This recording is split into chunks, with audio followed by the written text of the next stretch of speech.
ready? Yeah, excited.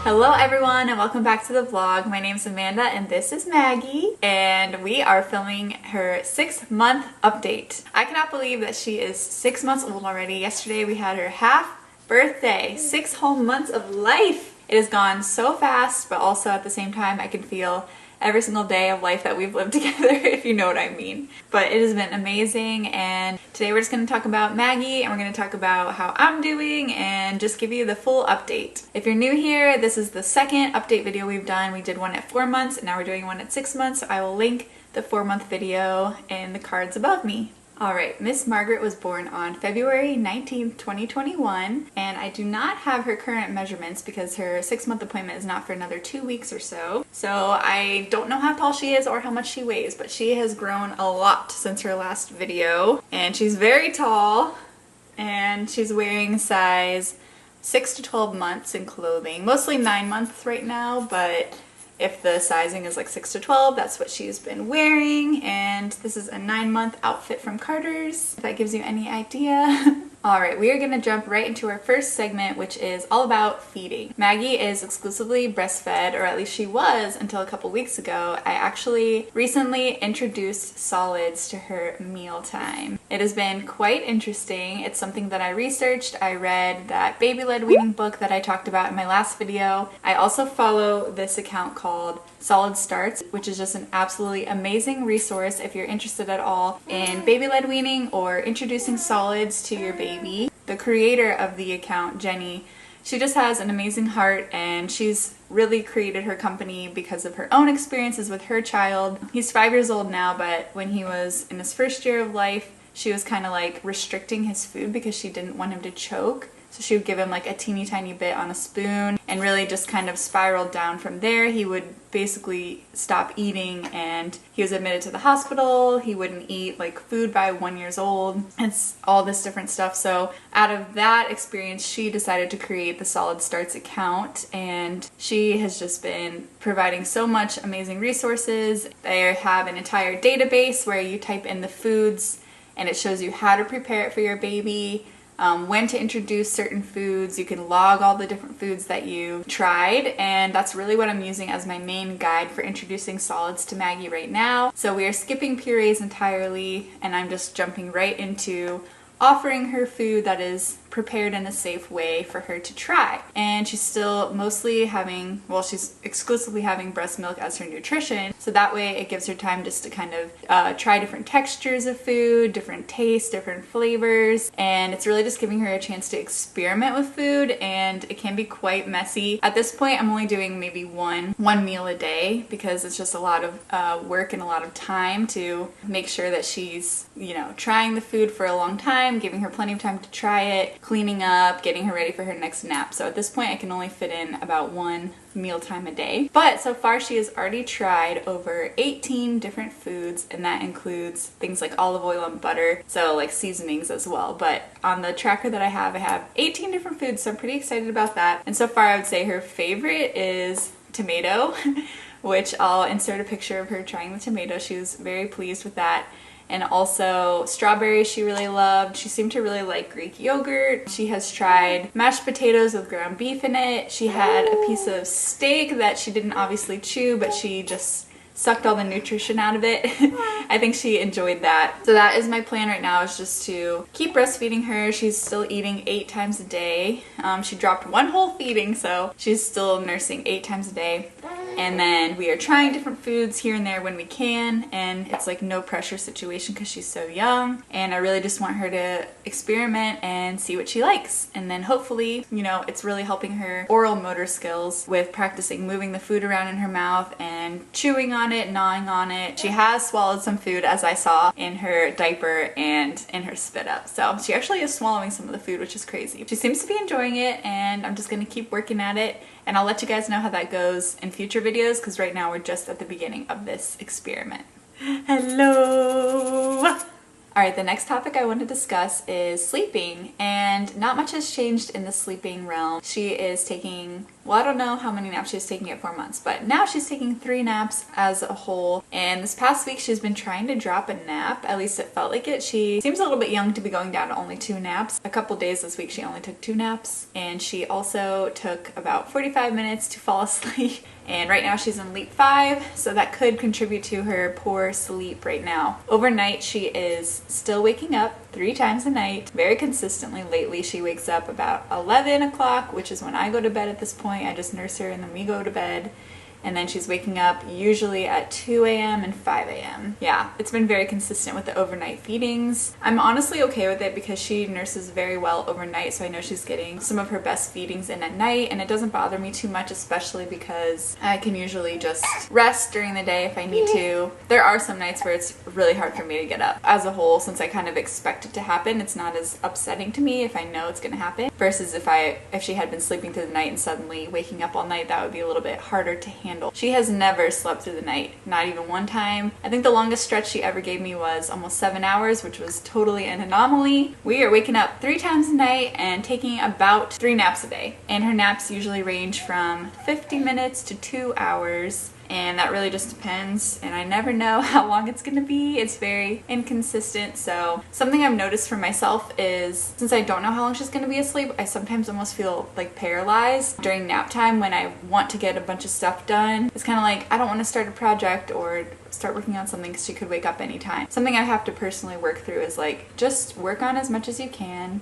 Or rest if you need to. If you just need to sit there and detox for 45 minutes, that's fine. I can't just like waste her whole nap, if that makes sense. I want to work on stuff or clean the house or do whatever I gotta get done, whether she wakes up at 50 minutes or 2 hours. So that's kind of something I'm working through, is just like, I don't know how much time I'm gonna have, so it makes it hard to want to start anything. It's not too bad.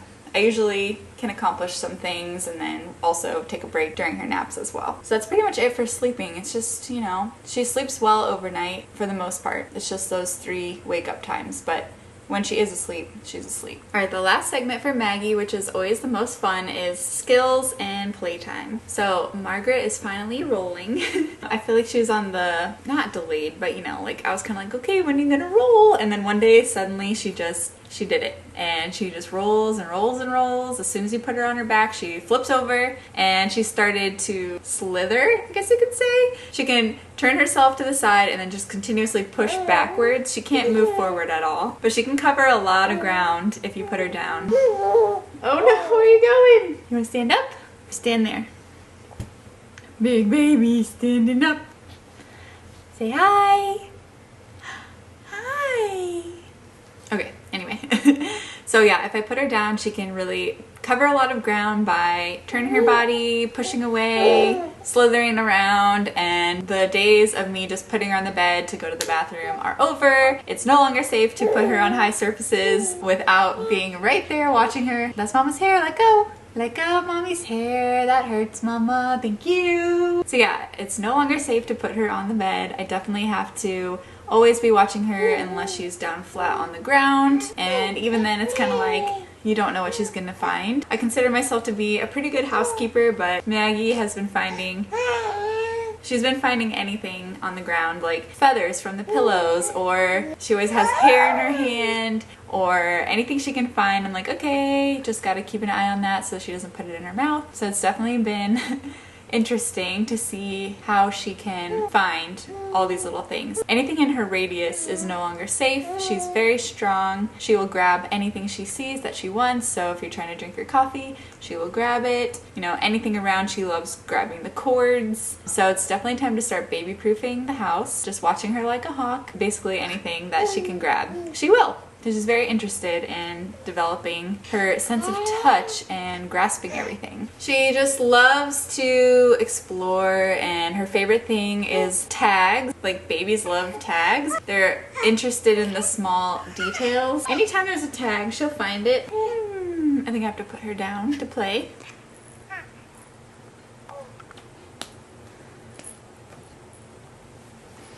Gotcha. She also can sit up with light support. I can leave her for a second, but she'll definitely fall over after a while. She's honestly acting like she's tired, but she's nowhere close to a nap, so I don't know. You blowing your nose? So yeah, overall she is like doing amazing with her hands. I feel like she's always shown good dexterity, and it's really helping with her eating solids as well because she's really good at picking stuff up. My mom just sent us these. She just sent us a bunch of instruments that she got secondhand, and we have been loving them. So there's like an adult-sized maraca and a clapper and a xylophone, which we've been loving. I think she really likes it. And then these little tiny maracas that are like the perfect size for her. She mostly just likes exploring her environment. I'll give her toys, as always. I rotate her toys so that she's not overwhelmed by a bunch of stuff. Still loving and preferring wooden toys and different teethers, like this one from Banner Toys. She loves. We also have this that we practice taking the rings off, or I show her how to put them back on. She's not really there yet, but she can certainly take them off. She likes playing with the rings. I feel like sometimes she can imitate waving. That is part of this developmental leap, is that hopefully by the end they'll be able to imitate waving. I don't know if she's doing it all the time, but I feel like if I try to help her wave, she will wave back, or at least wave into the mirror, which is really cool. She's also been practicing some consonant sounds. She loves to say buh, buh, buh, buh, and da, da, da, da. So she loves da, da. She doesn't say da, da yet, but she says the duh consonant and the buh consonant a lot. And overall, she's just always practicing talking and using her little voice, and it's just the sweetest thing in the world. I really love it. So yeah, she's doing great. I mean, some days are a little bit more challenging than others, but as a whole, I feel like we're doing pretty well. And by the way, we have no teeth yet, but one can always assume at this age that a tooth is going to break through anytime, especially with how grouchy she can be. She's a drool factory a little bit, and she loves to suck on washcloths. So I think that alleviates any pain she's having. So when she's taking a bath, I give her a cold washcloth to munch on, and that seems to make her happy. But I don't see any teeth in there. I don't feel any teeth buds, but things are always shifting, so I'm sure she'll have some soon. Do you have anything you want to share about yourself? Uh-huh.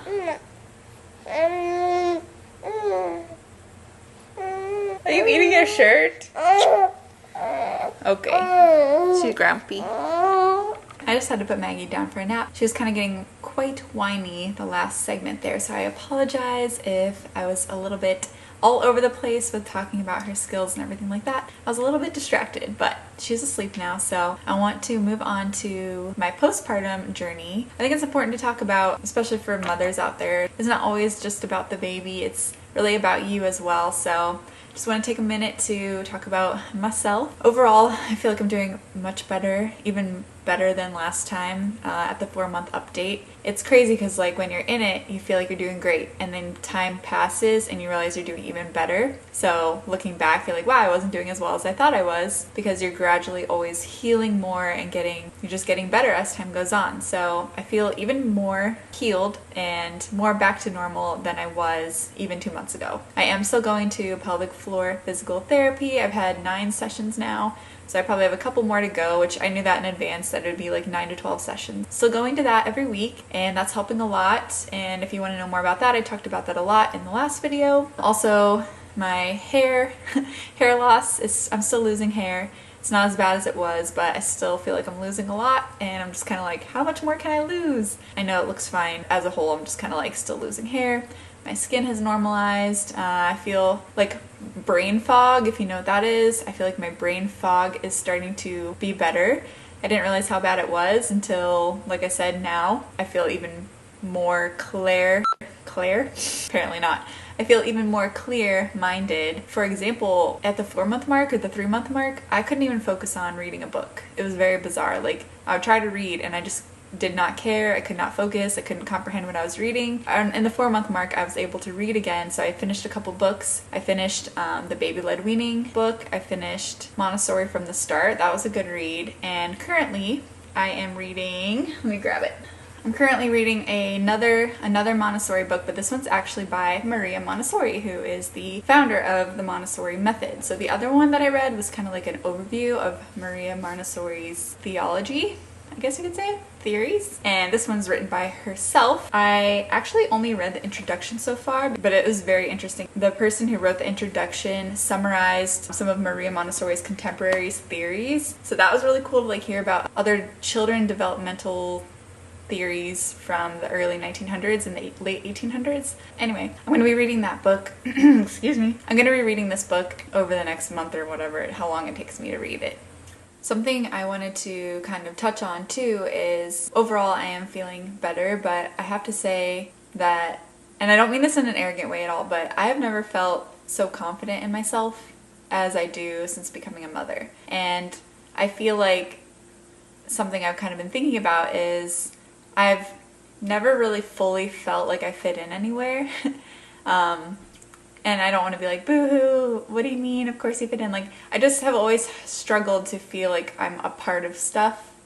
Even though I am fully invested in things, I always still feel like an outsider kind of. But when it comes to motherhood, there's no denying that I am a mother, and it just makes me feel really awesome. I feel like so confident in myself. And not to say that I know what I'm doing all the time or that I get everything right. It's not that. It's just like, I know that I was born to be a mother. I feel like I am really gravitating towards motherhood and really fully feeling like blossoming, not to be cheesy, but like I feel like this is what I was made for. And I'm really glad I waited as long as I did to become a mom, and I'm grateful that it worked out the way that it did, and then I have like all the experience that I've had behind me before becoming a mom, and just like every step really leads you to where you're supposed to be. And I truly feel like God has directed my steps, and here I am. I'm a mother. I love Maggie so much. I love being a mom. I've never felt so good about myself, and I've never felt so beautiful. And again, I don't mean that in an arrogant way. I just feel like this is what I was made to do. And so I really feel like I'm in the right place in life, and I'm just really grateful for that. It feels good, and it feels very peaceful, and I feel like I'm totally at peace in my life. I'm super grateful for it. I'm grateful for this season. I'm grateful for where I am in life, for my immediate family, my extended family supporting me. I have an amazing husband who's so supportive and loving, and I know not everyone has that, so I just really do not ever want to take it for granted. I don't want to take my motherhood journey for granted, or my healthy baby or anything like that. I just want to say, like, being a parent is really hard, even when we're not in a pandemic. Being a human in this world right now is really challenging. So if you're struggling, or you're feeling sad, depressed, anxious, all these different feelings that we're all feeling, you know, hopelessness, uncertainty, anger, rage, you know, all these different intense emotions, it's totally normal, and you are not alone. Like, we are all feeling the spectrum of emotions the past 18 months, or maybe even before that, you know. I don't know where you're at in your life, but I just want you to know that you're not alone. We're all going through this together, and if you feel isolated, if you feel lonely, you can always reach out to me. I totally understand what it feels like to feel a little bit isolated, especially being a new parent in the pandemic. You just don't meet up with people like you used to. You know, everyone I talk to is pretty much virtual. I'm not working anymore, so I don't have that day-to-day interaction with like all my coworkers and all my customers. I just don't have that anymore. It's really important to reach out to people and, you know, connect with them. So if you need someone to talk to, please leave a comment down below or send me a direct message if you need that in your life. Yeah, it's just something I kind of have had on my heart. It's a challenging time right now, and I don't want anyone to feel like they're alone in this journey. No matter what journey you're on, you don't have to be a parent. And also, I do want to say, if no one has told you lately, that you are loved, you are cared for, you matter, and you're doing a great job. That is it for me for this week. I hope you enjoyed this video, that you got to take a glimpse into my life with Maggie. I just love her so much, and she's an amazing kid, and she really does bring a lot of joy. If you didn't know, her middle name is Joy, and that's a whole nother story in itself. She does truly bring joy to my family, to me, and to, I think, everyone that she comes in contact with. So I'm just super, super grateful for her. If you guys liked this video, please leave a comment down below. I would love to know who's here and who's watching, because I really don't know who's watching my videos unless you tell me. So I would love to hear from you in the comments section, just to, you know, say a little, hey, what's up? Especially if I know you in real life, that would mean a lot to me. I hope to connect with you guys. I hope you have a great week, and thanks for watching. We'll see you next time.